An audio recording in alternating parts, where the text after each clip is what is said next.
¿Conoces CSS? ¿Sabes qué significan las letras CSS? En este video te voy a enseñar 10 cosas sobre CSS que te van a servir muchísimo para dominar este lenguaje. Tanto si eres principiante como ya tienes experiencia en CSS, te recomiendo quedarte hasta el final de este video. Número 1. ¿Qué cosa es CSS? Pues CSS es un lenguaje de estilos para la web. ¿Qué significa esto? Que con CSS tú defines la apariencia de la web. Es decir, colores, tamaños, formas, tipos de letras, separaciones, animaciones, etc. Las letras CSS significan Cascade Style Sheet, es decir, hojas de estilo en cascada. La parte de hojas de estilo se entiende, documentos donde escribes los estilos, pero la parte de cascada tal vez no tanto. Cascada significa que los estilos van a sobreescribir a los que estén antes.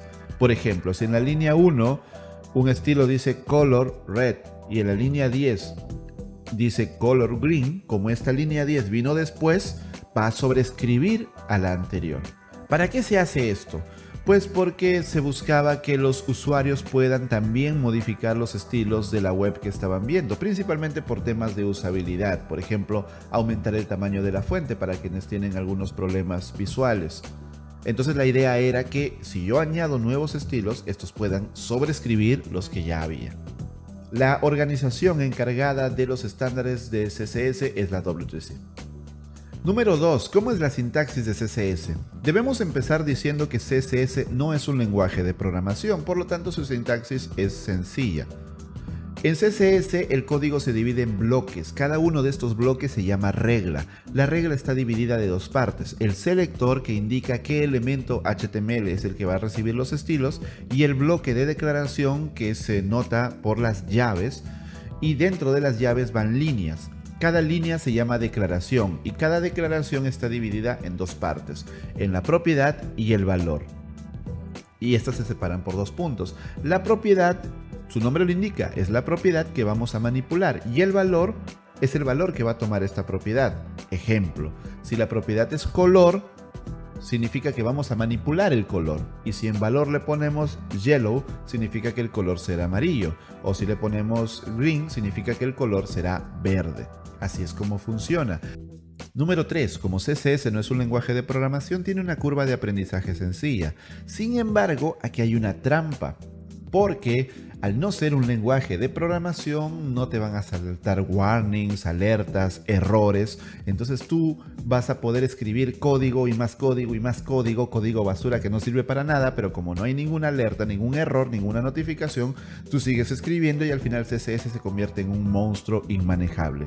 En realidad, la parte más difícil de hacer CSS es escalar los proyectos cuando estos crecen. Entonces, los 3 pilares que tú debes dominar para poder entender bien CSS y poder escalar son la cascada, que ya te expliqué hace un momento, la herencia y la especificidad. Te sorprenderá saber que personas que ya llevan tiempo con CSS y con desarrollo web en general no manejan bien estos términos. Número 4. Se pueden hacer animaciones con CSS, desde animaciones muy sencillas como hacer que un elemento cambie de color, que un elemento se mueva de la izquierda a la derecha de la pantalla, a animaciones bastante más complejas e incluso animar elementos SVG, con lo cual podríamos usar CSS para crear motion graphics. Número 5. Con CSS se puede generar contenido a través de los pseudoelementos before y after. Nosotros podemos imprimir contenido en pantalla, podemos imprimir imágenes e incluso podemos leer atributos. Es decir que con CSS podemos también escribir un hola mundo como estás viendo en pantalla. Número 6. No existe CSS 3. Y obviamente tampoco existe CSS 4. La historia es la siguiente: CSS era un lenguaje único, monolítico, hasta la versión 2.1. Para la versión 3 se decidió dividir a CSS en módulos porque CSS estaba creciendo muchísimo. Entonces, al dividirlos en módulos, cada módulo, que significa una característica de CSS, podía correr de manera independiente y si se terminaba su desarrollo, pues salía la especificación solamente de ese módulo sin que otros módulos que estén atrasados retrasen ese lanzamiento. Sin embargo, como este gran cambio se hizo después de la versión 2, se acostumbró a llamarle CSS3. Incluso por marketing salió HTML5 y junto CSS3. Pero la misma W3C reconoce que no existe una versión CSS3. Y si no hay una versión 3, obviamente tampoco hay una versión 4. No dejes que te cuenten cuentos. Número 7. CSS tiene condicionales, funciones, variables e iteraciones. Sí, como un lenguaje de programación. Aunque repito, no es un lenguaje de programación. En las condicionales tiene dos: @media, que pregunta el tipo de medio, si es pantalla o si es impresora, y las características del dispositivo, y según la respuesta manda una cosa u otra a la pantalla o al dispositivo. También tiene @supports, que pregunta al navegador el soporte que este tiene. Por ejemplo, le podemos preguntar: oye navegador, ¿tú soportas CSS Grid? El navegador responde: sí, lo soporto. Por lo tanto, le mandamos un código con CSS Grid. Y si el navegador responde que no soporta, le mandamos otro código, por ejemplo con Flexbox o con Float si el navegador es bastante antiguo. En el lado de las funciones, tal vez la más clara es Calc. Con Calc podemos hacer cálculos matemáticos en CSS. Pero también tenemos las de transformaciones: Translate, Rotate, Scale, Skew, para transformar elementos a través de los parámetros que nosotros pasemos. Incluso una función ya veterana en CSS es URL, que permite pasarle una ruta de una imagen e imprimir una imagen en pantalla. La única desventaja con las funciones CSS es que no podemos escribir nuestras propias funciones, estamos limitadas a las que tiene el lenguaje.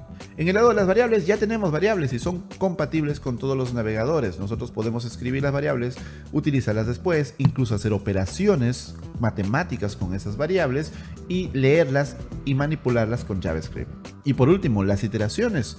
A través de las pseudoclases endChild o endOfType, con CSS podemos iterar sobre elementos. Por ejemplo, si tenemos una lista de elementos, podemos aplicarle un estilo determinado a cada 3 elementos, a cada 4, a cada 5, o hacer algunas reglas incluso más curiosas, como los 5 últimos elementos, o de 2 en 2, pero contando desde atrás, etc.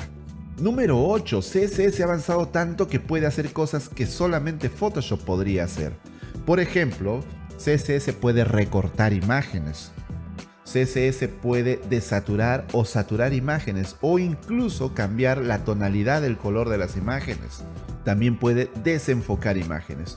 CSS también puede aplicar modos de fusión, igual que Photoshop, por ejemplo, multiplicar, aclarar, trama, oscurecer, etc. Con estos modos de fusión podemos hacer incluso filtros tipo Instagram solamente con CSS.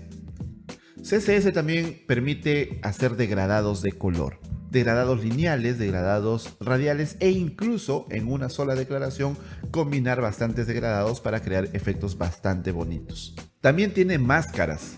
Si tú has usado Photoshop, sabes que una máscara es una imagen en blanco y negro en la que los blancos muestran el contenido y los negros ocultan el contenido.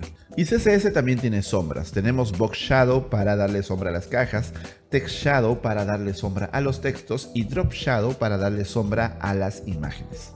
Número 9. CSS es un lenguaje que no se detiene y siempre se están trabajando en nuevos módulos, es decir, en nuevas características. Algunos de los nuevos módulos en los que se están trabajando son los siguientes: Grid Level 2. La versión 1 de Grid ya está completa, y en la versión 2 la principal característica es Subgrid, es decir, que subelementos puedan crear un grid interno que comparta las características con el grid superior. Otro módulo es Scrollbars, es decir, poder manipular con CSS la barra de scroll del navegador, que es bastante molesta porque podemos hacer diseños muy bonitos y la barra de scroll nos malogra todo nuestro diseño porque es completamente diferente y no combina bien. También se están trabajando en las propiedades lógicas. Tú sabes que nosotros decimos, por ejemplo, float right, float left, text align center, text align right, text align left. Sin embargo, nosotros en nuestro idioma pues leemos de izquierda a derecha y de arriba hacia abajo, pero existen otros idiomas en el mundo que pueden leer en otras direcciones, por ejemplo de derecha a izquierda. Por lo tanto, se está trabajando en que estas propiedades sean cambiadas por propiedades lógicas. Entonces, en lugar de tú decir text align left, dirías text align start, text align end, y automáticamente esto se cambiaría según el lenguaje en el que se está leyendo esta página web. Otro módulo muy interesante es Box Alignment. Sucede que a partir de Flexbox y luego con Grid se empezaron a trabajar nuevas formas de alineación basadas en Inline, que sería el eje horizontal, y Block, que sería el eje vertical. Entonces se está trabajando en que estos tipos de alineación que nos han ayudado mucho a los diseñadores web sean un estándar, que no dependan de Grid o Flexbox para poder usarse, sino que se usen en cualquier lugar de nuestros diseños. Y uno de los más grandes avances en los que se está trabajando es Houdini. Para explicártelo fácil, Houdini va a permitir acceder al motor de CSS y manipularlo por JavaScript. Por ejemplo, nosotros cuando hacemos algo en CSS, animamos algo, movemos algo, damos alguna sombra, no sabemos exactamente qué está pasando por detrás en el navegador. Simplemente vemos los resultados. Con Houdini vamos a poder entrar a ese motor y manipularlo. Por ejemplo, si tú quieres usar una propiedad que no está todavía soportada por el navegador, a través de Houdini podrías entrar al motor y crear el soporte tú mismo. Obviamente esto va a tomar un tiempo, está avanzando, pero es el futuro del diseño web.